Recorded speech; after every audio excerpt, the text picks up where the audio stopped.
사랑하는 하나님, 아멘입니다. 주님, 우리가 이 세상에서 모든 주님을 만나러 가는 그 길이 우리의 삶에 펼쳐질 것입니다. 우리가 주님을 만나는 순간에 우리가 하나님과 만났을 때 무슨 이야기인가는 하면서 우리 주님을 만나게 될 겁니다. 주님, 이 땅을 살아가는 과정에서 우리가 그때 예수님을 만났을 때 무엇이라 말할 수 있을까? 그것을 준비하는 삶이 될 수 있게 하여 주시고, 주님, 우리 주님을 만나는 그 순간에 우리의 나그네 인생이 끝나고 이제 본향으로 들어가는 그 순간에 하나님께서 우리에게 주시는 놀라운 축복을 경험하며 살아가는 하나님의 사람이 되게 하여 주옵소서. 모든 말씀 우리 주님 예수님 이름으로 기도드립니다. 아멘. 하나님께서 우리에게 주시는 말씀 함께 읽습니다. 창세기 50장 1절부터 14절까지의 말씀입니다. 창세기 50장 1절부터 14절까지의 말씀입니다. 우리 같은 목소리를 읽도록 하지요. 함께 읽습니다. 시작. 요셉이 그의 아버지의 얼굴에 부풀려 울며 입맞추고 그 수종되는 의원에게 명하여 아버지의 몸을 향으로 처리하게 하며 의원이 이스라엘에게 그대로 하되 40일이 걸렸으니 향으로 처리하는 데는 이 날수가 걸림이며 애굽 사람들은 70일 동안 그를 위하여 곡하였더라. 곡하는 기간이 지남에 요셉이 바로의 궁에 말하여 이르되 내가 너희에게 은혜를 입었으면 원하건대 바로의 귀에 아뢰기를 우리 아버지가 나로 맹세하게 하여 이르되 내가 죽거든 가나안 땅에 내가 파놓은 묘실에 나를 장사하라 하였나니 나로 올라가서 아버지를 장사하게 하소서 내가 다시 오리이다 하라 하였더니 바로가 이르되 그가 내게 시킨 맹세대로 올라가서 내 아버지를 장사하라.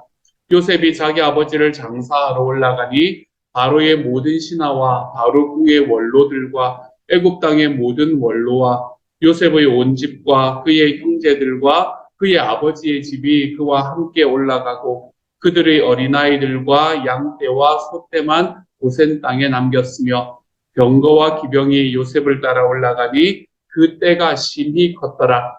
그들이 요단강 건너편 아닷 가작 마당에 이르러 거기서 크게 울고 애통하며 요셉이 아버지를 위하여 7일 동안 애곡하였더니 그 땅 거민 가나안 백성들이 아닷 마당의 애통을 보고 이르되 이는 애굽 사람의 큰 애통이라 하였으므로 그 땅 이름을 아벨 미스라임이라 하였으니 곧 요단강 건너편이었더라. 야곱의 아들들이 아버지가 그들에게 명령한 대로 그를 위해 따라 행하여 그를 가나안 땅으로 메어다가 마므레 앞 막벨라 밭 굴에 장사하였으니 이는 아브라함이 헷 족속 에브론에게 밭과 함께 사서 매장지를 삼은 곳이더라. 요셉이 아버지를 장사한 후에 자기 형제와 보상꾼과 함께 애굽으로 돌아왔더라. 아멘. 아멘. 이제 야곱의 삶이 이 세상에서의 야곱의 삶이 끝이 났습니다. 끝이 나고 난 다음에 일어난 일에 대해서 이야기를 하고 있습니다. 먼저 1절의 말씀에서 요셉이 그의 아버지 얼굴에 부풀려 울며 입맞추었다라고 이야기합니다. 이 장례라는 것은 이런 일인 것 같아요. 우리가 장례라는 것은 사실은 우리가 예수님을 믿는 사람들이고 주님 앞에 구원을 받은 사람이기 때문에 우리가 이 세상에서의 삶이 끝이 나면 주님의 품에 안겨 있을 것이라는 우리는 확신을 가지고 살아가는 사람들입니다. 어쩌면 우리가 이 땅에서 이제 그분이 이 땅에서 살아가는 것보다 훨씬 더 좋은 곳에서 훨씬 더 평안하고 편안하게 살아가고 계시는 삶일 것이다라는 게 우리는 분명히 그것을 분명히 확신하면서 살아가는 사람들입니다. 그런데도 우리의 삶에서 이 장래, 누군가의 이 죽음을 바라볼 때에 우리의 마음에 슬픔이 가득한 것은 어쩔 수가 없는 것 같습니다. 그렇죠?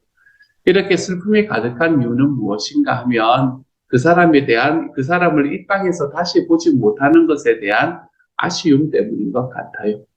그래서 어떤 분들은 좀 극단적인 분들은 그런 이야기를 하시는 분까지 있습니다. 아니, 장례식장은 즐거워해야 되는 곳이지, 예수 믿는 사람들이. 이렇게 이야기하시는 분까지 있습니다만, 성경을 바라보아도 장례의 순간은 사람이 그 목숨이 이 세상에서 다하는 그 순간은 슬퍼하고 우는 순간이다라는 것이 너무 분명해져요.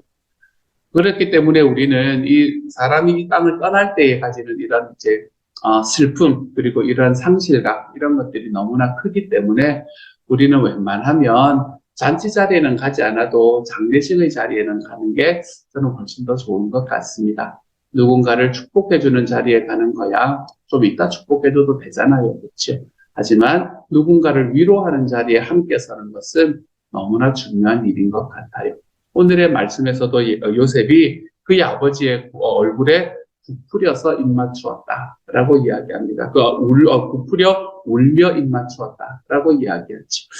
우리가 누군가의 삶을 바라보면서 그분과 함께 그분이 이제 이 땅에서의 삶의 마지막을 지나가는 순간에 우리가 어떻게 잘 우는가라는 게 참 중요한 것 같아요. 어떻게 잘 울어주는가. 우리가 누군가를 위해서 어떻게 잘 울어주는가. 그 우리의 울음과 우리의 눈물이 그 사람에게는 평안과 그 사람에게는 위로가 될 수 있는 삶을 우리가 살아갈 수 있기 때문에 그런 것 같아요. 여러분, 울려면 남을 위해서 좀 울어주십시다, 여러분. 나를 위해서 우는 것들을 넘어서서 우리가 남을 위해서 좀 울어주십시다. 내 주변에 있는 사람들, 특별히 예수님을 알지 못하시는 분들, 그분들을 향한 그 마음으로 우리가 좀 그분들을 향해서 좀 울어드릴 수 있는 하나님의 사람들이 좀 되어 가십시다. 그래서 우리의 삶에서 잘 울며 살아가는 사람이 되십시다, 여러분. 좀 잘 울면서 살아가 볼 수 있는 사람. 저는 저와 여러분이 그런 하나님의 사람으로 좀 변해갔으면 좋겠어요. 어쨌든 요셉이 지금 많이 울면서 입 맞추고 그리고 난 다음에 2절부터 보면 수종들은 의원에게 명하여 아버지의 몸을 향으로 처리하게 하매라고 이야기합니다. 그래서 향으로 처리한다라는 것은 여러분 그냥 평소대로 생각하면 다른 이제 이 역사적인 이야기를 생각을 하면 미이라를 만든다 이렇게 생각을 하시면 돼요. 지금 자기 아버지 야곱의 몸을 미이라로 만들고 있는 겁니다. 그때 당시에 이집트의 전통이기도 했죠. 그렇죠? 이집트에서는 파라오만 미이라로 된 거 아닙니다, 여러분. 파라오는 훨씬 더 이게 꼼꼼하게 미이라로 만들었다라는 거지. 그때 당시에 부유한 사람들은 대체로 미이라의 모습을 만드는 것이 일반적이었습니다. 그래서 요셉의 아버지였던 야곱도 지금 미이라로 만들고 있는 것을 보게 되는 거죠. 그렇게 향으로 처리하고 하는데 왜 그렇게 했을 건가 하면 이 자기의 고향 땅까지 가는데 이게 가장 좋은 방법이었기 때문에 또한 그랬을 거예요. 제 고향인 가나안 땅까지 가는데 기간이 오래 걸릴 거거든요. 오래 걸리는 과정 속에서 왜 시신이 부패할 수도 있고 그렇잖아요. 그렇죠? 그렇기 때문에 미이라로 만들어서 가는 게 가장 일반적인, 가장 좋은 방법이었기 때문에 이제 이렇게 40일 동안 향을 넣는 40일 동안 미이라를 만드는 장면을 우리가 말씀에서 볼 수 있게 되고요. 그렇게 40일이 걸렸으니 향으로 처리하는 데는 이 날수가 걸립니다. 미이라를 하나 만드는 데는 한 40일 정도가 걸렸었나 봐요. 그러면서 애굽 사람들은 70일 동안 그를 위하여 복하였더라라고 이야기를 합니다. 저는 이 70일이라는 단어가 참 저에게는 재미있는 이야기인데요. 그때 당시에 이집트의 파라오가 죽었을 때에 그를 위해서 애곡하는 기간이 72일이었다고 합니다. 72일. 근데 72일 동안 이제 파라오를 위한 애곡을 하는 날이었는데 이 야곱을 위해서는 70일을 애곡을 했다는 거예요. 그러니까 파라오보다는 조금 못하게 하지만 할 수 있는 최대한의 예의를 지켜서 그렇게 곡을 하는 것을 이집트 사람들이 지금 그 장례식을 대하고 있는 것을 볼 수 있게 되죠. 그렇죠? 그렇게 70일 동안 애곡을 하는 이 과정을 바라보면서 왜 이집트 사람들이 이렇게 애곡을 했을까? 이렇게 이 장례를 많이 슬퍼했을까라는 생각을 해보면 이 야곱 때문은 아닌 거잖아요. 그렇죠? 야곱 때문에 그런 건 아니에요. 이게 누구 때문에 그런가 하면 요셉 때문에 그래요. 요셉 때문에. 이 요셉 때문에 지금 야곱의 죽음을 오랫동안 기억해주고 있는 그런 상황인 거잖아요.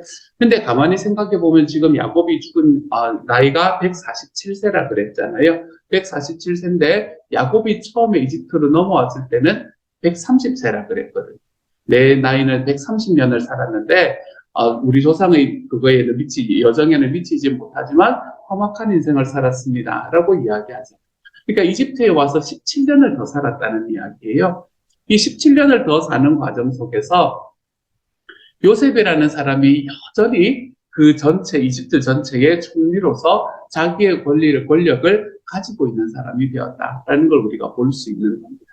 이 17년이라는 기간이 여러분 짧은 기간은 아니잖아요. 그렇죠? 그 전에 한 2, 3년 정도 더 했다면 한 20년의 기간 동안에 이제 요셉이 이집트의 총리가 되는 건데 이집트의 총리가 되어서 20년을 같이 한다라는 게 사실은 쉬운 일은 아니거든요. 하지만 요셉이 정말 그때까지도 자기 아버지가 죽는 순간까지도 이집트의 총리의 역할을 잘 감당을 하고 있었구나라는 것을 우리가 바라볼 수 있게 되는 거죠. 든든하게. 그리고 사람들의 지지를 받으면서 그는 그 땅의 총리의 역할을 감당하고 있었습니다.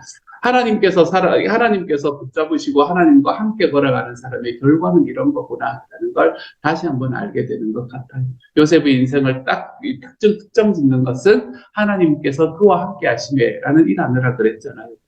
하나님께서 그와 함께 하시니까 요셉이 형통하게 되는데 그 형통함이 계속해서 지속되고 있는 것을 오늘의 말씀에서 볼 수 있게 되는 것 같아서 저는 이 70일 동안 애곡했다라고 하는 이야기 속에 요셉이 지금 가지고 있는 그 권력을 볼 수 있는 그런 단어인 것 같아서 저에게는 참 재미있는 단어였습니다. 하나님과 함께하는 사람들의 형통함은 쉬지지 않습니다, 여러분. 하나님과 함께하는 사람의 형통함은 하나님께서 이 땅을 살아가는 과정 속에 없애는 분이 아니시라는 사실. 주님께서는 주님과 함께하고 주님을 쫓아가는 모든 사람에게 하나님의 사랑과 하나님의 은혜를 베푸시는데 그 하나님의 사랑과 은혜를 지속적으로 베푸시는 분이라는 사실을 제가 우리의 삶에서 좀 기억하며 살아가기를 소망합니다. 그래서 제가 여러분에게 늘 이야기하는 것처럼 주님을 믿고 나면 우리에게는 세 가지의 약속이 주어지는데 무슨 약속인가 하면 소망의 약속이 주어지고 번영의 약속이 주어지고 생명의 약속이 주어진다라고 말씀하지 않습니까? 그렇죠? 그 번영의 약속, 이 번영의 약속이 우리의 삶에서 쉬지는 것이 아니라 그러므로 여러분 예수님을 믿고 났으면 좀 재밌고 행복하게 살았으면 좋겠어요. 예수님을 믿고 났으면 좀 재밌고 행복하게 우리들의 삶에서 아픔과 어려움이 다가오는 순간이라 하더라도 하나님께서 내가 그것을 넘어가게 하실 때에 그 과정에서 주님을 기억하게 하시고 그것을 넘어가고 난 다음에 하나님 앞에 기쁨과 감사를 드리게 만드실 것이다 라는 이 확신들 속에서 우리 하나님 앞에서 좀 즐겁고 행복하게 살아가 볼 수 있는 하나님의 사람들이 되어갔으면 좋겠습니다. 그게 이제 야곱이 70일 동안 이집트 사람들의 애곡을 받았던 일에서 하나님께서 저에게 주셨던 말씀이고요. 그리고 난 다음에 이제 요셉이 뭐를 하나 하면 휴가를 요청을 하는 겁니다. 이 가족의 문제로 인해서 휴가를 이제 바로에게 요청을 하는 거예요. 제가 아버지를 장사하기 위해서 다녀오겠습니다. 라고 이야기를 하죠. 그랬더니 바로가 잘 다녀와라. 라고 이야기를 했더니 그 뒤에 막 온 신하들이 다 쫓아가는 겁니다. 온 원로들이 다 쫓아가는 겁니다. 이 요셉이 가지고 있는 이 권력이 어땠는가라는 걸 우리가 볼 수 있게 되는 것 같아요. 그렇죠? 물론 요셉이라는 사람이 좋아서 하는 사람들도 있었겠지만 그 사람이 가지고 있는 권력으로 인해서 지금 모든 사람이 쫓아가고 있는 것이 아니에요. 그렇죠? 그러니까 이런 모든 사람들이 쫓아가고는 그 사람들과 함께 이 야곱의 가족들, 요셉의 형들까지도 형들과 동생들까지도 그들과 함께 올라가게 되는 거죠. 그러면서 9절에서 병거와 기병이 요셉을 따라 올라가니 그 때가 심히 컸더라 라고 이야기하는 이 말씀으로 일단락합니다. 이 이집트에서의 야곱을 장사하는 데에서 이집트에서 일어났던 일이 일단락됩니다. 저는 이 말씀을 보면서 뭐가 참 많이 생각이 났나 하면 내가 이 땅에서의 나그네 삶을 마치고 주님 앞에 갈 때 이런 일이 일어나겠구나 생각이 저에게 참 많이 들었어요. 내가 이 땅에서의 나그네의 삶을 마치고 주님께 가게 될 때 내가 이런 경험을 하게 돼요. 정말로 이제 여기서는 이집트에 있는 사람들, 이집트에 있는 그 원로들, 뭐 이런 신하들, 이런 사람들이지만 그때는 천군천사들이겠죠. 천군천사들이 내가 주님께로 가는데 함께 하면서 정말로 그곳에서 나를 영접하고 나를 맞이하기 위해 그곳에 나와 있는, 그렇게 내가 하나님 앞에 나아갈 때에 그렇게 나에게 이 버선발로 뛰어나오셔서 수고했다. 정말 수고했다. 이제 이리 와라. 나와 함께 있자. 라고 이야기하시는 이 예수님의 음성을 내가 듣는 순간, 그 순간이 오겠구나. 라는 생각을 제 마음속에 참 많이 하게 되었습니다. 야곱은 자기가 고백했던 것처럼 참 험악한 인생, 나그네 인생을 살았던 사람이었거든요. 그의 인생의 어릴 때, 그의 인생의 젊을 때 그는 얼마나 많은 아픔을 겪으면서 살아갔는지 모릅니다. 물론 그가 겪었던 아픔이 뭐 위로운 아픔 이런 게 아니었습니다. 여러분, 자기가 챙기려고 하다가 그러다가 안 돼가지고 막 억울해가지고 가슴 씩씩하던 막 씩씩대던 그런 삶을 그는 젊은 시절에 살아갔었지요. 그리고 자기가 가지고 있는 그 욕망과 그리고 자기가 가지고 있는 그 혈기를 뭐 있는 대로 그냥 부리면서 살아갔던 사람이 바로 이 야곱이라는 사람이었죠. 하지만 이 야곱이 살아가는 그의 인생의 말년에 그는 정말 큰 아픔과 어려움을 겪게 되면서 그의 삶이 다듬어 가지기 시작을 했습니다. 하나님을 만나고 하나님의 얼굴을 보고 하나님께 아뢰는 것이 그의 삶의 가장 우선이 되기 시작을 했고, 그런 과정 속에서 이제 요셉이라는 아들을 잃어버리는 과정, 그리고 그 이후로 최소한 15년의 기간 동안을 이 요셉이 어디에서 어떻게 살고 있는지를 알지 못했던 과정, 그리고 요셉을 만나고 그리고 다시 가족의 하나가 되는 것을 경험하는 이 모든 과정들을 통해서 야곱은 하나님 앞에서 조금씩 빚어져 가고 있었었죠. 그렇게 빚어져 가는 과정, 그 모든 과정들을 다 지나고 이제 자기 인생의 말년에 와서야 드디어 평생을 그걸 했던 이 편애를 했던 마음을 버려내고, 이 편애의 마음이 아니라 하나님께서 그에게 주시는 마음대로 자기의 자녀들을 축복을 한 후에 이제 자기 인생을 마무리했잖아요. 그렇게 딱 마무리하고 이제 하나님 앞으로 나아가게 되는 겁니다. 하나님 앞으로 나아가게 됩니다. 오늘의 말씀에서 바라보면 이 말씀에서도 보면 그가 그거에게로 자기 아버지에게로 돌아갔다라고 이야기하는 말씀, 우리가 어제의 말씀에서 보았군요. 이 돌아갔다라고 이야기를 하고, 이게 이제 이 세상이 나그네 땅을 마치고 나그네 삶을 마치고 돌아가게 되는 삶을 그는 경험하게 되는 거예요. 이렇게 하나님을 만나게 될 때, 정말로 이 세상의 나그네 삶이 다 끝나고 내가 주님을 만나게 될 때, 내 삶에도 이런 일이 벌어집니다. 우리에게도 천군천사가 함께 와서 야 정말 수고했다 라고 이야기하며 우리의 삶의 마지막이 잔치로 끝날 그날, 저는 저와 여러분이 그날을 좀 기대하면서 살았으면 좋겠습니다. 우리가 그날을 좀 기대하면서 내가 이 땅에서 아둥바둥 살아가고 여기에서 좀 더 잘 살고 여기서 좀 더 낫게 살고 하는 것도 중요합니다. 그게 왜 중요하지 않겠습니까, 여러분? 하지만 이것이 너무나 중요하지만 우리의 삶에서 여기에서 끝나지 않는다라는 이 영원에 잇대어진 소망을 좀 가지고 살아가는 하나님의 사람이 되었으면 좋겠습니다. 내 삶이 여기서 살아가는 게 너무나 중요하지만 이게 끝이 아니다. 여기에서 우리의 삶의 성패가 판단되지 않는다. 우리가 이것에 대한 확신이 좀 있는 하나님의 사람이 되어갔으면 좋겠습니다. 그래서 우리 주님께서 우리의 삶에 마련해 놓으시는 우리의 삶의 그 마지막의 잔치, 어린 양의 혼인잔치, 저는 이 잔치에 우리가 함께 참여할 날들을 좀 기대하며 살아갔으면 좋겠어요. 그것을 바라보기 시작하면요, 내 눈앞에 있는 게 작아 보이기 시작합니다. 우리가 왜 그렇잖아요. 사진 같은 거 찍을 때 하나에다가 초점을 딱 맞추면 나머지 것들이 흐릿하게 나오는 것을 보잖아요. 그렇죠? 우리의 삶도 그렇거든요. 뭔가 하나에 딱 집중을 하면 다른 게 흐릿하게 보입니다. 그 집중하는 게 무엇이 되느냐에 따라서 우리의 삶이 기쁨으로 갈 거냐, 슬픔으로 갈 거냐, 내가 감사함으로 갈 거냐, 원망으로 갈 거냐가 거기에서 갈라지게 되는 겁니다. 내가 정말로 내 삶의 원망거리에만 내 눈을 두고 내가 이거를 계속해서 바라보면 다른 것이 흐릿해지기 시작합니다. 흐릿해지는 것에는 뭐가 있나요? 내 주변에서 나를 위해서 기도하는 사람의 목소리가 흐릿해집니다. 나를 사랑하고 그곳에서 여전히 나를 위해서 버텨내주고 있는 사람들의 모습들이 흐릿해집니다. 나의 삶을 위해서 십자가에 달리신 예수님의 모습이 흐릿해집니다.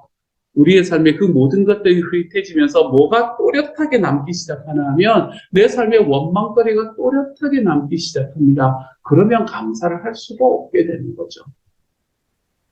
하지만 우리의 삶이 하나님께서 그 모든 과정 속에서 여전히 나와 함께 계시는 것에 나의 눈의 시선을 다투기 시작하잖아요. 그러면 주변에 다른 것이 흐릿해지기 시작합니다. 내가 지금 겪고 있는 아픔들이 흐릿해집니다. 나의 과거의 상처들이 흐릿해집니다. 나의 삶에 지금 어렵고 힘들어서 도대체 어디로 가야 될지 모르는 그러한 내 삶의 이 고난들과 같은 것들이 점점 흐릿해지기 시작을 합니다. 내 주변에 있는 사람들이 나를 향해서 다가올 때 칼을 세우면서 다가오는 것 같은 그런 칼들의 모습들이 흐릿해지기 시작을 합니다. 그러면서 누가 보이기 시작하나 하면 예수님이 보이기 시작합니다. 주님께서 나의 삶에 베푸셨던 일들이 보이기 시작하지요. 그러면 감사할 수밖에 없는 겁니다. 감사의 주의를 살아가면서 우리가 하나님 앞에 감사하기 위해서는 우리는 이 눈의 회복이 중요합니다. 우리의 삶에서 이 눈이 회복되는가? 나의 삶은 무엇을 집중하여 보면서 살아가고 있는가? 이것이 너무나 중요합니다. 그러므로 사랑하는 여러분, 우리 하나님 앞에 이번 한 주 살아가실 때에 내가 이 땅에서 살아가는 삶이 전부가 아님을 기억하며 살아가는 하나님의 사람이 되어 가십시다. 이것이 우리의 삶에서 이론적으로만 내 머리에만 남아있는 일이 되지 않기를 소망합니다. 내 머리에만 남아있는 것이 아니라 이것이 나의 삶으로, 나의 가슴으로 경험되는 하나님의 사람들이 되어 가시기를 소망합니다. 그래서 나의 가슴으로 내 주님께서 나에게 베풀어 주신 그 주님의 나라가 있음을, 그 주님의 소망이 나에게는 열려 있음을 기억하기 때문에 거기에 나의 시야가 두어져 있기 때문에 내 삶의 나를 원망으로 이끌어가는 나의 삶의 아픔들이 점점 작아지고 흐릿해질 수 있는 이번 한 주가 되어가시기를 우리 주님의 이름으로 축복합니다. 그래서 우리가 돌아보니 감사입니다, 하나님. 이 고백이 이 감사의 한 주 동안, 이 추수감사 주간의 이 한 주 동안 우리들의 삶에 가득하게 넘쳐볼 수 있는 하나님의 사람이 되어가시기를 우리 주님의 이름으로 축복합니다. 이 시간 같이 한번 기도하며 나아가도록 하지요. 제가 한번 기도합니다. 사랑하는 하나님, 하나님께서 저희에게 은혜를 더하시니 감사합니다. 이 땅에서 살아가는 게 재밌습니다, 주님. 즐겁습니다, 하나님. 지금까지 역사 속에 누구도 살아가 보지 못했던 그런 것들을 다 누리며 살아가는 삶. 재밌습니다, 주님. 즐겁습니다, 하나님. 하지만 이 땅에서 살아가는 삶이 또한 아프고 힘든 때도 있습니다, 주님. 고민이 되고 원망이 되고 왜 이렇게 돼야 되는가라는 생각이 들 때도 있습니다. 그럴 때마다 하나님, 우리의 삶에 돌아보니 감사입니다. 이 고백이 나타날 수 있도록 하나님여 도와주옵소서. 돌아보니 감사입니다. 우리 주님께서 나에게 주셨던 감사의 순간이었습니다. 주님, 이것이 우리의 삶에 기쁨으로 고백될 수 있는 하나님의 사람이 되도록 주여 도와주옵소서. 하나님께서 우리에게 주시는 그 감사의 은혜가 하나님 우리에게 놀랍게 넘칠 수 있도록 도와주셔서 주님께서 우리에게 주시는 그 놀라운 은혜 속에서 내가 이 땅에서의 삶이 전부가 아님을 내가 주님 앞에 나아가는 그 순간에 이 땅에서의 나그네 삶을 마치고 주님께로 가는 그 순간에 우리의 삶에 큰 잔치가 있을 것임을, 이 야곱의 행렬처럼 큰 잔치가 있을 것임을 기억하게 하여 주시고 주님이여, 그날에 내 주님을 만나는 날을 기대하며 그 예수님을 소망하며 이 땅에서의 다른 것들이 흐릿해질 수 있는 하나님의 사람. 그래서 우리가 이번 한 주 살아가며 원망 어린 마음들을 넘어서는 감사의 제목들이 우리의 삶에서 가득하게 넘칠 수 있는 시간들이 되도록 주여 도와 주옵소서. 모든 말씀 우리 주님 예수님 이름으로 기도드립니다. 아멘. 하늘에 계신 우리 아버지여, 이름이 거룩히 여김을 받으시오며 나라 임하옵시며 뜻이 하늘에서 이룬 것 같이 땅에서도 이루어지이다. 오늘날 우리에게 일용할 양식을 주옵시고 우리가 우리에게 죄 지은 자를 사하여 준 것 같이 우리 죄를 사하여 주옵시고 우리를 시험에 들게 하지 마옵시고 다만 악에서 구하옵소서. 대개 나라와 권세와 영광이 아버지께 영원히 있사옵나이다. 아멘.